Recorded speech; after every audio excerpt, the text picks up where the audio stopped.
और आगे बढ़ेंगे, बात करेंगे अब सख्ती की। सीएम भूपेश बघेल ने बड़ा ऐलान किया है। फिर से सरकार बनने पर किसानों की ऋण माफी की बात कही है सीएम भूपेश बघेल ने। किसानों का कर्जा माफ करेगी कांग्रेस की सरकार अगर बनती है तो। ईडी को लेकर बीजेपी को घेरा, कहा कि कांग्रेस प्रत्याशियों के नामांकन में शिरकत करने गए थे। जनसभा को संबोधित करने के दौरान कर्ज माफी की बात कही है सीएम भूपेश बघेल ने। बड़ा बयान दिया है, ये बड़ी घोषणा की है।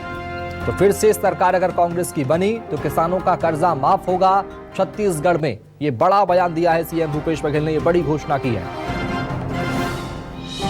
तो ईडी को लेकर बीजेपी को घेरा है और सख्ती में सीएम भूपेश बघेल का ये बड़ा बयान सामने आया, बड़ा ऐलान सामने आया। तो छत्तीसगढ़ में किसानों का कर्जा माफ होगा अगर 2023 में इस बार के चुनावों में कांग्रेस की सरकार फिर से बनती है। और इस वक्त हमारे साथ न्यूज 24 मध्य प्रदेश छत्तीसगढ़ के रेजिडेंट एडिटर आशीष तिवारी जुड़ चुके हैं। आशीष जी, बड़ा ऐलान जो है वो साफ तौर पर किसानों की कर्ज माफी का यहाँ सीएम भूपेश बघेल ने खेला। एक बड़ा ऐलान जो है, इसके बाद अब कितना असर चुनावी समीकरणों पर? देखिए, मास्टर स्ट्रोक है ये मुख्यमंत्री भूपेश बघेल का, कांग्रेस पार्टी का। और जिस तरीके से मुख्यमंत्री ने सख्ती में ये ऐलान किया तो जाहिर सी बात है कि इसके नतीजे आने वाले चुनाव में एक पॉलिटिकल माइलेज की जो हम बात कर रहे हैं वो कांग्रेस के पक्ष में जाता नजर आ सकता है। दरअसल 2018 के चुनाव में जो बुनियादी तौर पर कांग्रेस के जन घोषणा पत्र में जो बड़े मुद्दे थे उनमें दो सबसे बड़े मुद्दे थे, एक कर्ज माफी और दूसरा 2500 रुपए समर्थन मूल्य पर धान की खरीदी करना। इस बार भी सरकार पहले ही कह चुकी है कि तकरीबन 3000 के आसपास रुपए में धान की खरीदी की जाएगी, लेकिन अभी कांग्रेस का घोषणा पत्र आना बाकी है। और चूंकि मुख्यमंत्री सख्ती के दौरे पर थे और सख्ती में भाषण के दौरान मुख्यमंत्री ने ये घोषणा की है तो अपने आप में एक बड़ा पॉलिटिकल माइलेज कांग्रेस लेती नजर आ सकती है। हमारे साथ एडिटोरियल डायरेक्टर मनोज सिंह बघेल जी भी मौजूद हैं। किस तरीके से भूपेश बघेल के इस ऐलान को आप देखते हैं मनोज जी? निश्चित तौर पर ये मास्टर स्ट्रोक साबित होगा, क्योंकि मैं भी एक किसान परिवार से हूँ और जिस तरह से किसानों के बीच में जो चर्चा होती है तो इस बार भी लोगों ने ये कयास लगाना शुरू कर दिया था कि जो भी पार्टी किसानों के कर्ज माफ़ी का वादा करेगी हम उसी के फेवर में जाएंगे। तो ये बातें शायद घूम के अब जाकर फिर से सरकार के पास आई है और यही वजह है कि मुख्यमंत्री ने आज ये बड़ी घोषणा की है जिसका इंतजार था। हालांकि सबको लग रहा था कि जो चुनावी घोषणा पत्र आएगी दोनों राजनीतिक दलों के उसमें इस बात को शामिल किया जा सकता है, लेकिन उससे पहले ही सख्ती में आज सभा में इस बात की घोषणा करके मुख्यमंत्री ने इस मास्टर स्ट्रोक को खेला। मास्टर स्ट्रोक खेला है मुख्यमंत्री भूपेश बघेल ने और एक एक करके मुख्यमंत्री लगातार उन घोषणाओं का जिक्र कर रहे हैं जो घोषणा पत्र में दिख सकता है। कल ही भूपेश बघेल ने एक ट्वीट किया और ये कहा कि जाति जनगणना की बात पहले प्रियंका गांधी कर चुकी हैं, वो घोषणा पत्र में होगा। 20 क्विंटल धान की खरीदी प्रति एकड़, इसका जिक्र कर रहे हैं और लगातार आवास की बात तो कर ही रहे हैं। यानी ये चौथी घोषणा मुख्यमंत्री भूपेश बघेल करते नजर आ रहे हैं। लेकिन सबसे बुनियादी तौर पर जो एक बड़ा मुद्दा इस वक्त इस चुनाव में जा सकता है वो कर्ज माफी हो सकता है, जिस तरीके से भूपेश बघेल एक पॉलिटिकल माइलेज लेने की कोशिश कर रहे हैं। और निश्चित तौर पर ये एक बड़ा मुद्दा हो सकता है क्योंकि पहले ही किसानों ने कर्ज लेके रखा है इस प्रत्याशा में कि दोनों में से कोई न कोई राजनीतिक दल जो है हाँ पहले ही जो है काफ़ी लोगों ने कर्ज ले रखा है और ये कहा है कि चूंकि मार्च में कर्ज जो है जमा करना होता है वापस और अभी नवंबर का महीना शुरू होगा जब चुनाव होना है तो उससे पहले ही और उसमें एक लिमिटेशन होता है कि इस तारीख से पहले कर्ज लिए हुए किसानों का ही कर्ज माफ होगा। तो इसलिए इस प्रत्याशा में कि दोनों राजनीतिक दल में जो भी कर्ज माफी की घोषणा करेगा उसके साथ हम चले जाएंगे और हमारा कर्ज माफ हो जाएगा। तो इसलिए सभी ने अपना कृषि ऋण जो है वो लिया हुआ है। देखिए, ये बहुत महत्वपूर्ण बात बताई है मनोज जी ने। ये कह रहे हैं कि किसान जो है वो कर्ज ले चुके हैं और कर्ज की जो मियाद होती है वो मार्च के पहले पहले जमा करनी होती है, लेकिन एक भरोसा था कि कहीं ना कहीं कर्ज माफी एक इस चुनाव में मुद्दा बनता नजर आ सकता है और वो मुद्दा बना भी। 2018 की तर्ज पर इस दफे फिर कांग्रेस पार्टी राज्य के किसानों को रिझाने के लिए, अपने पक्ष में करने के लिए एक बड़ा ट्रंप कार्ड खेलती नजर आ रही है और कर्ज माफी का ऐलान ये इसकी एक बानगी है। जाहिर सी बात है कि एक ट्रस्ट फैक्टर जो 2018 के चुनाव में कांग्रेस पार्टी के साथ मतदाताओं का, जनता का जुड़ा था वो ट्रस्ट फैक्टर जाहिर सी बात है, बुनियादी बात है कि वो इस दफे चुनाव में कांग्रेस के साथ जा सकता है। लेकिन यहां पर सवाल खड़े हो रहे हैं। कांग्रेस ने जरूर ऐलान कर दिया है लेकिन अभी बीजेपी का घोषणा पत्र आना इस वक्त बाकी जी। है। और जिस तरीके से बीजेपी राज्य की सियासत में अपनी जमीन मजबूत करने की कवायद कर रही है, उसे लगता है कि इस कर्ज माफी के कांग्रेस के ऐलान के बाद अपने घोषणा पत्र में भी कुछ ऐसे वादे करने होंगे जिससे जनता को रिझाया जा सके अपने पक्ष में। लेकिन बात फिर वही दोहराता हूं कि आशीष जी, एक भरोसा, एक यानी जो क्या ट्रस्ट फैक्टर बीजेपी जनता कर्ज का माफी का अपने वादा पक्ष में करेगी? करने का होता ये है, बाद वो कर्ज माफी कांग्रेस का जो वादा होगा वो दोनों के घोषणा पत्रों में हो सकता है।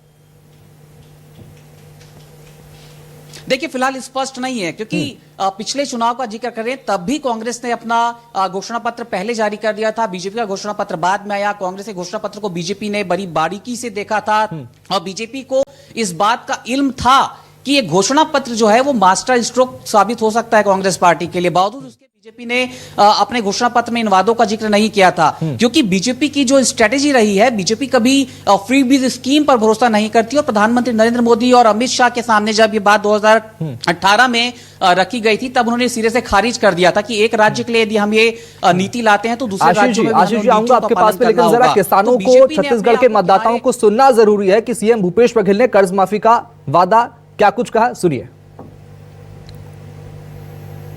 ऋण माफी कर रहे हैं, हमारे देश से सरकार बनाओ, किसान बन के ऋण माफी होई। कांग्रेस की सरकार बनाओ।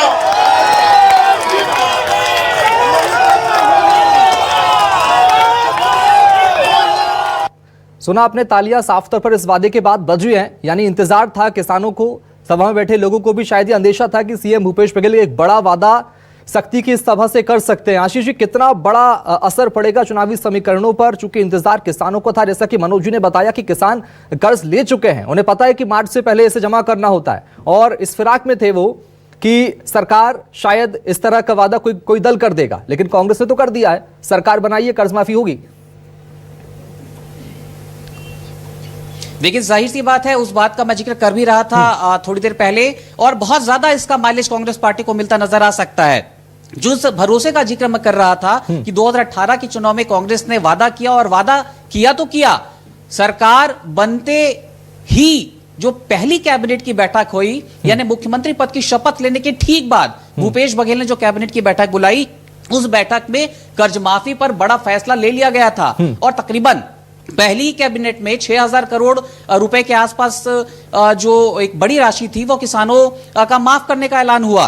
तो जाहिर सी बात है कि जो एक ट्रस्ट फैक्टर कांग्रेस और कांग्रेस के वादे के साथ जनता का, मतदाताओं का, किसानों का जुड़ा, वो ट्रस्ट फैक्टर इस चुनाव में भी एक मजबूत भूमिका कांग्रेस के साथ निभाता नजर आ सकता है। लेकिन यहां पर सवाल वही खड़े हो रहा है कि बीजेपी का घोषणा पत्र आना इस वक्त बाकी है, और बीजेपी यदि इस तरीके का वादा करती है अपने घोषणा पत्र में और उसे डेलिब्रेटली किसानों तक पहुंचा पाती है, तो यहां पर सिचुएशन थोड़ा देखना होगा और समझना होगा। लेकिन एक सवाल यहां पर मनोज जी से ले लेते हैं कि जिस ट्रस्ट फैक्टर का मैं जिक्र कर रहा हूं, इस घोषणा के बाद आप इसे किस तरीके से देखते हैं? कांग्रेस ने जो वादा किया था उस वादे को पूरा निभाया भी था पिछले चुनाव में। निश्चित तौर पर उस वादे को निभाया था, और जो है सरकार बनने के 4 घंटे के भीतर जो है वो 17 लाख किसानों का 9,700 करोड़ रुपए का ऋण माफ, 9,700 करोड़ का ऋण माफ किया था। और उस समय जो है चारों तरफ किसानों में खुशी की लहर थी। खास तौर पे 2 बड़ी घोषणाएं जो आपने बताई कि एक तो कर्ज माफी और दूसरा 2500 रुपए में धान खरीदी। वो धान खरीदी भी हुई थी, हालांकि लोकसभा चुनाव के बाद उस पर ब्रेक लग गया था। तब फिर भूपेश सरकार ने राजीव गांधी न्याय योजना शुरू करके इनपुट सब्सिडी देने का काम शुरू किया था, जिससे समर्थन मूल्य के अलावा जो 2500 रुपए में जो मीट होता है उस अंतर की राशि को देने का प्रावधान रखा, और उसका बहुत ही अच्छा असर हुआ। यानी किसानों के बीच सरकार ने अपनी पकड़ मजबूत कर ली थी। यदि इनपुट सब्सिडी का विकल्प कांग्रेस सरकार नहीं ढूंढ पाती तो वही हश्र होता जो बोनस का ऐलान जो बीजेपी ने पहले किया था और नहीं दिया। लेकिन यहां पर एक भरोसा किसानों के बीच कांग्रेस बनाकर चलती नजर आई, और भरोसा इस चुनाव में क्या बनता दिख रहा है आपको, और भी तब जब ये ऐलान मुख्यमंत्री ने कर दिया है? निश्चित तौर पर इसलिए भी बनेगा भरोसा क्योंकि इससे पहले ये देखने में आया था कि डॉक्टर रमन सिंह ने अपनी तीसरी पारी जब शुरू की थी, और उससे पहले जो चुनाव हुए थे उसमें डॉक्टर रमन सिंह ने घोषणा की थी कि अब पूरे 5 साल तक हम किसानों को 300 रुपये बोनस देंगे, 2100 रुपये प्रति क्विंटल में धान खरीदेंगे। हालांकि 2100 रुपये क्विंटल में धान खरीदी हो गई थी, लेकिन 2 साल तक उन्होंने बोनस नहीं दिया था, और इसकी नाराजगी कहीं न कहीं झेलने पड़ी। आशीष जी, मनोज जी से मेरा एक सवाल है था कि सरकार ने हमारे साथ धोखा किया है। चुनाव से ठीक पहले भी जी, मेरा सवाल मनोज जी से ये है कि अगर कांग्रेस ने आज वादा कर दिया, भूपेश बघेल ने आज वादा कर दिया, ये वादा तो तय है, घोषणा पत्र में होगा, संभावनाएं भी है इस बात की, लेकिन अगर बीजेपी भी अपने घोषणा पत्र में इस बात का जिक्र प्रमुखता से कर देती है कि बीजेपी की सरकार छत्तीसगढ़ में बनेगी तो कर्जा माफी होगा, तो क्या कृषकों के सामने, किसानों के सामने कोई असमंजस होगा सरकार चुनने के लिए? देखिए, बिल्कुल इस सवाल करते हैं कि सवाल यह है कि जिस तरीके से कांग्रेस ने यह ऐलान किया है, बीजेपी का घोषणा पत्र आना बाकी है। यदि बीजेपी इस तरीके के वादे करती है तो जमीनी स्थिति क्या होगी? क्या नतीजे पलट सकते हैं? नतीजे पलटना, वही जैसा आपने कहा, ट्रस्ट फैक्टर वाली बात है। ट्रस्ट जीता है कांग्रेस ने, क्योंकि इससे पहले भाजपा ने घोषणा किया था और वो किन्हीं भी कारणों से नहीं दिए, और इसलिए उस समय किसानों के बीच बड़ा खराब मैसेज गया था कि इन लोगों ने वादा किया था कि 300 रुपये हर साल धान खरीदी में बोनस देंगे, लेकिन नहीं दिया। और दूसरी ओर ट्रस्ट दिलाने के लिए, हालांकि उस समय गंगा जल की सौगंध लेनी पड़ी थी जो कांग्रेस की पीसी हुई थी, और कर्ज माफी के संदर्भ में ही दरअसल वो गंगा जल की सौगंध खाई गई थी और उसको सरकार बनते ही पूरा करने की बात कही गई थी।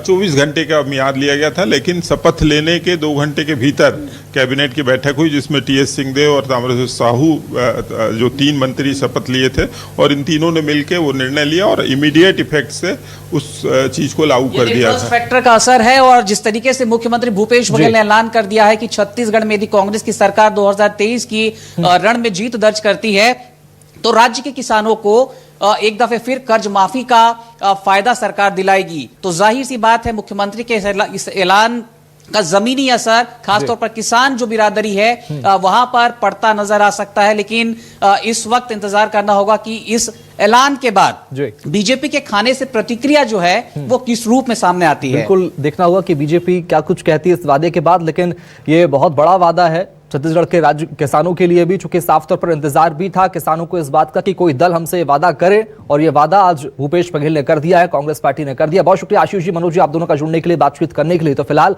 अब देखना होगा कि इस वादे के बाद छत्तीसगढ़ में क्या नए सियासी